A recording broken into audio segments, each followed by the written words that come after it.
नमस्कार मित्रांनो, छत्रपती शासन या आपल्या यूट्यूब चॅनलमध्ये सर्वांचे हार्दिक स्वागत आहे।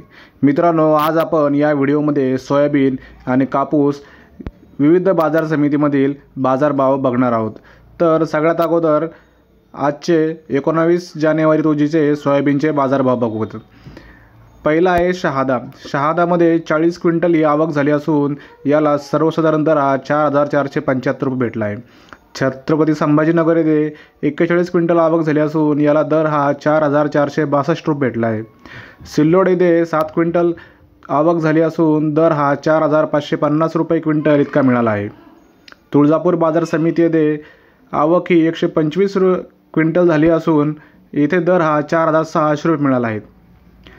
तर शेतकरी मित्रांनो, आता आपण पाहूया कापूस बाजारभाव।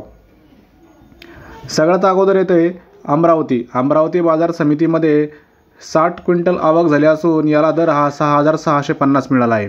संगमनेर येथे 130 क्विंटल आवक झाली असून याला दर 6,250 मिळाला आहे। भद्रावती येथे 972 क्विंटल आवक झाली असून याला दर 6,560 इतका मिळाला आहे। सावनेर येथे विक्रमी 3,300 क्विंटल आवक झाली असून येथे दर 6,775 इतका मिळाला।